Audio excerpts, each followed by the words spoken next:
Ya mungkin yang pertama nih mengenai praktek dari mafia tanah. Kita ketahui kan ini sudah ada sejak puluhan tahun lamanya gitu Pak. Nah apa yang telah dilakukan oleh pemerintah dalam beberapa tahun terakhir untuk memberantas praktik yang merugikan negara ini Pak? Uh, untuk mengatasi mafia tanah terjadi sebenarnya karena ada ruangan yang memungkinkan mereka melakukan praktek tersebut. Oleh sebab itu kita harus memperbaiki masalah ini secara komprehensif dan sistematik. Nah, apa yang kita lakukan pertama adalah kita daftarkan semua tanah, ya, kita sertifikatkan. Kalau semua tanah sudah sertifikat dan terdaftar dan bersertifikat, maka mafia tanah itu tidak ada lagi ruangan untuk bermanuver. Kemudian yang kedua, sengketa-sengketa kita selesaikan. Karena sengketa itu juga menjadi sumber masalah. Yang ketiga, kemudian sertifikat-sertifikat lama yang belum duduk, kita dudukkan. Ya. Nah, dengan begitu tidak ada lagi. Yang keempat, kita juga memajukan undang-undang yang baru kemarin untuk mematikan hak-hak lama, ya, hak-hak lama yang dokumen-dokumen lama, girik, yang sejak tahun 1991 tidak pernah diupdate, ya, itu nanti akan dimatikan.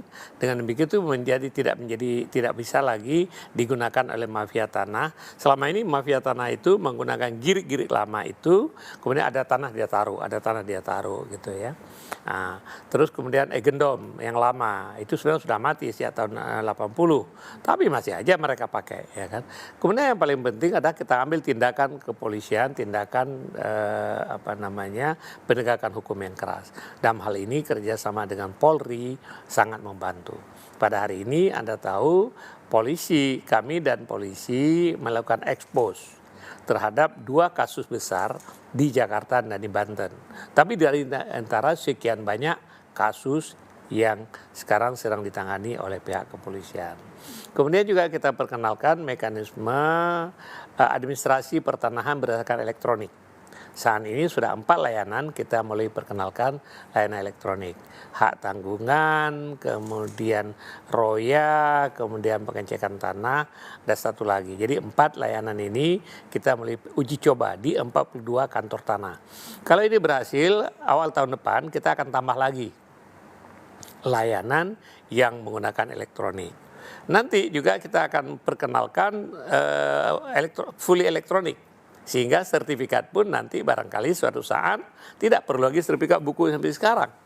Sertifikat cukup sertifikat elektronik gitu. 1 lembar dan sertifikat elektronik yang tidak mungkin dipalsukan. Jadi dengan pendekatan yang sistemik ini maka kita harapkan pada suatu saatnya nanti kepastian hukum dalam bidang pertanahan, sengketa akan hilang, mafia tanah akan hilang, kalaupun ada itu menjadi sangat minimum. Dan masyarakat begitu mendapatkan sertifikat, dia yakin bahwa sertifikatnya itu bisa diandalkan.